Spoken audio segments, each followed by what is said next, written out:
In this video, I'm going to be sharing with you my homeschool curriculum picks for 7th grade.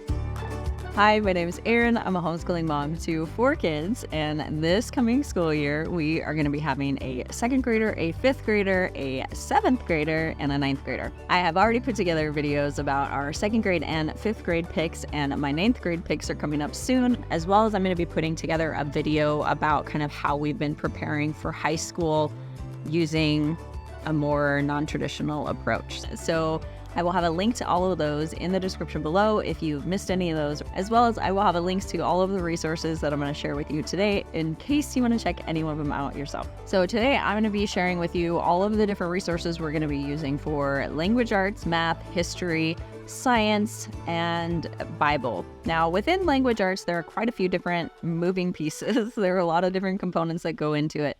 Last year, we had used a Gentle Feast language arts, and we didn't get through quite all of it last year because we started it a little bit late into the school year.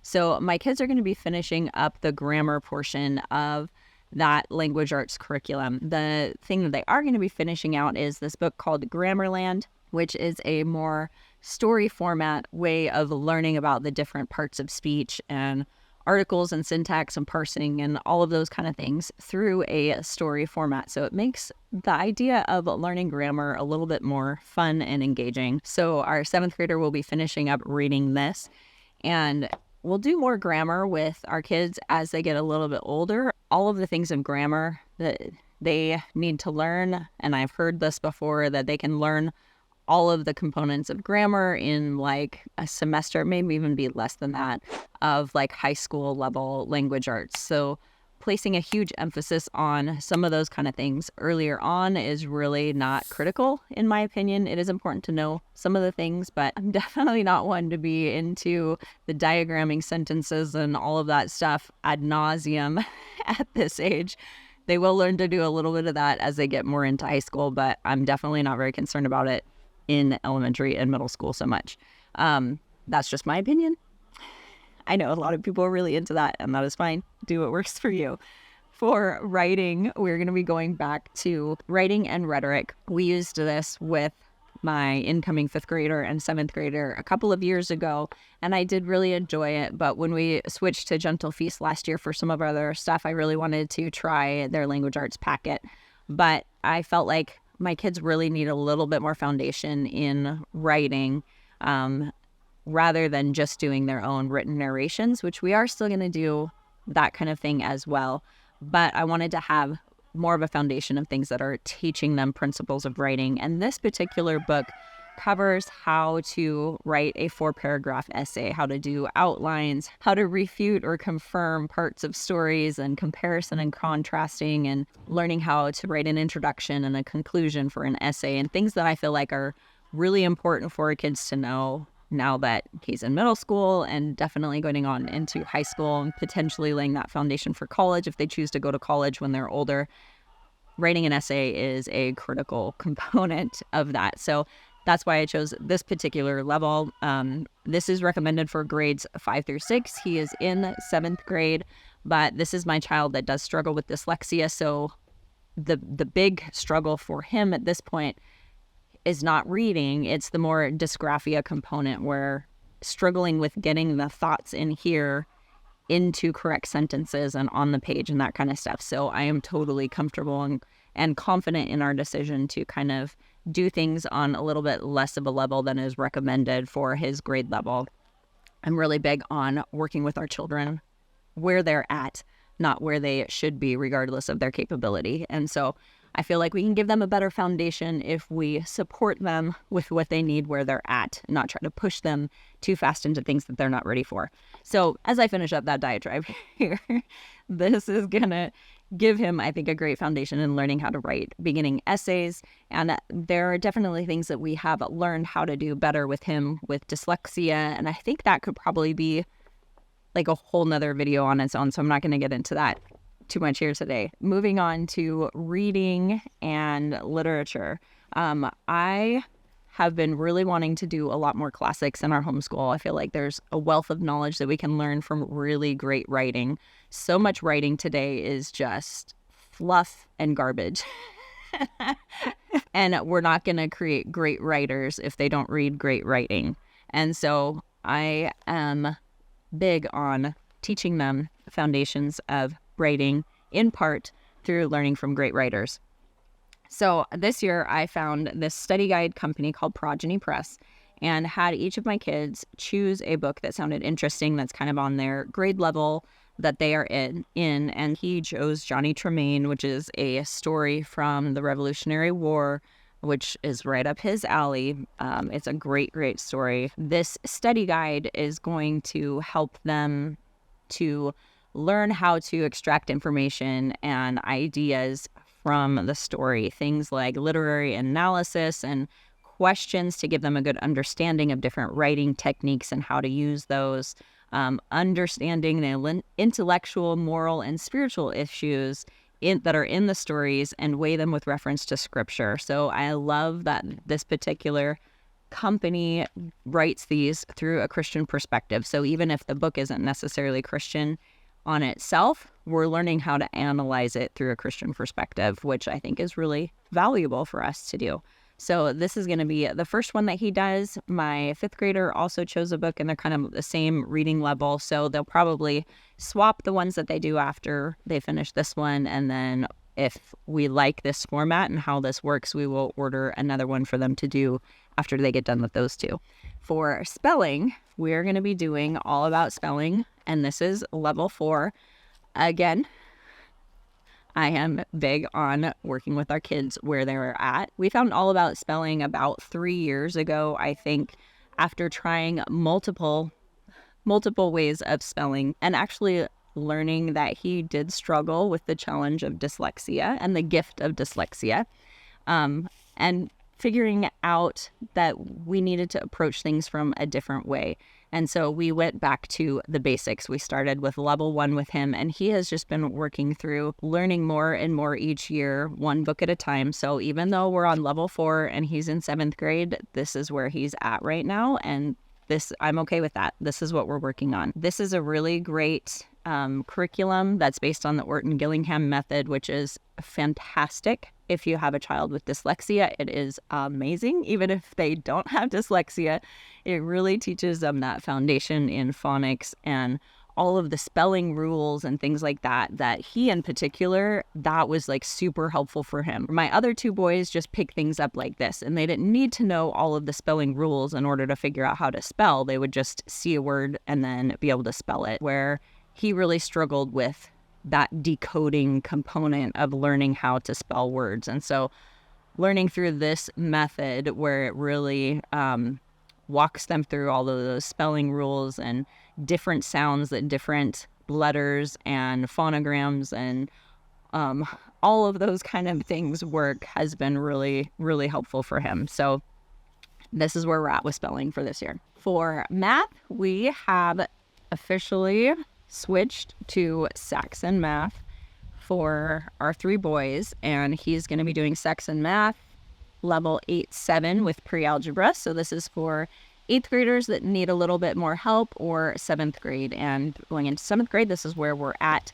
We switched to Saxon midway last year, and a lot of the reason for that was just needing a little bit different of a format, just to mix things up. And it's not to bash on them in any way. I do think it's still a great curriculum. We have had used teaching textbooks for probably 6 years, and I felt like it gave us what we needed for that time. And now that I'm a little bit more seasoned as a homeschooler and my kids are getting older, I really wanted to switch to a different curriculum that I felt was going to give them a really solid foundation in math. And so we are using Saxon, but the really important part of it that is going to make this a whole lot more accessible to me as a homeschooler with 4 kids is that we are going to be using Nicole the Math Lady's online resources for this. So she has lectures for every single one of the lessons for all of the levels of Saxon math.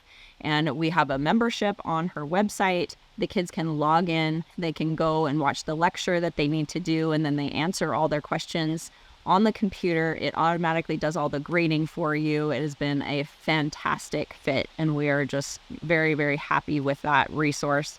and are planning on continuing with that this year. Moving on to history, we're going to be finishing up, I've mentioned this a few times, A Gentle Feast Cycle 1. We didn't get through the whole thing because we started partway through the last year with it, so we're going to be wrapping this up.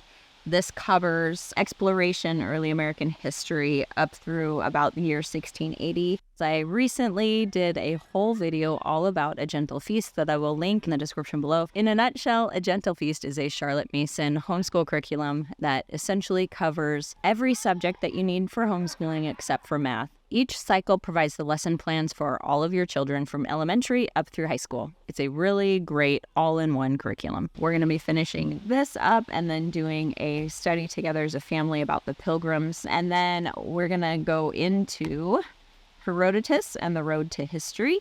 This is a living history book, so it's a story format book written about Herodotus, who was like the first person to start recording histories, I believe, in like the 400s BC. So he talks about some of the ancient civilizations and that kind of stuff. And we haven't done a lot of ancient history, so I think this is going to be fun.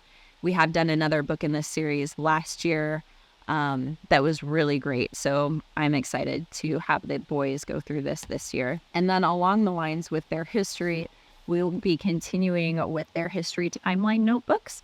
This is basically, in the Charlotte Mason philosophy, a book of centuries. It has the dates written on here with little arrows. And basically how you use this is that when your child reads a chapter and they learn something new, they open up the page to the decade from what they were learning about and just make a little note on there about what they learned about. So the cool thing about these is that it's something that they will use all throughout their homeschool experience. So each year they're just going to be adding on to it. And then by the end of homeschooling, they have virtually a whole book of things that they have learned in history.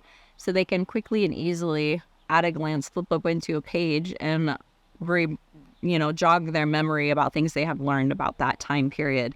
And being able to see connections from different places in the world at certain time periods and that kind of stuff can really help them make those connections that I think make history really more understandable and pertinent, all of those kind of things. So this is something that I really like the format of this particular notebook. And then after we do that Herodotus book, we're going to be going through America's History, 1776 to 1791. This is a Tuttle Twins book. This book is brand new. It was just released in July. This kind of goes through the founding of America, kind of the big ideas of why the revolution needed to happen.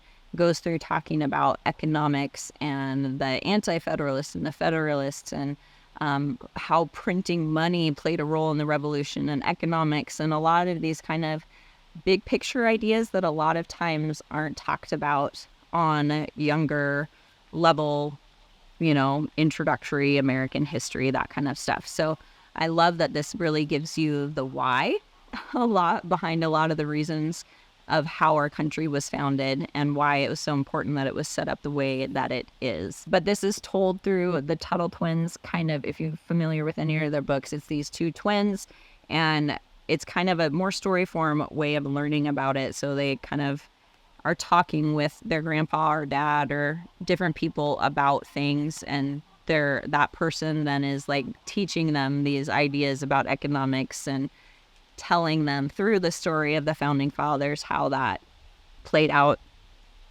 I don't know if I'm explaining that well, but it's great so far what we have seen of it. So we're going to be finishing that up.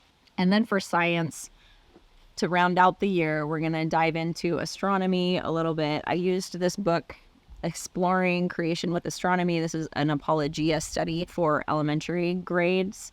I used this with my oldest when he was a bit younger, but my younger kids were not old enough to remember any of it. So even though this child is in 7th grade, I think there's still a lot of great foundational stuff in here that we haven't covered a lot of. So we'll be going through this together, learning about the solar system, the planets, and it teaches about the atmosphere and Earth rotation and seasons and all kinds of different things. So it's a great study. We'll also be going through this book called Taking Back Astronomy by Dr. Jason Lyle. He is a creation scientist that my oldest son and I recently got to hear a couple lectures about creationism from. It goes through a lot of things about space that were talked about in the Bible, things like the earth being round and that it hangs on nothing in space and things like that, which were not popular thought back in the time that the Bible was written. But later science ended up proving it to be true. This is a great book about creation astronomy. We'll probably find a lot more other books from the library and watch some documentaries and different things like that to help kind of round this out and bring it up a notch for the kids.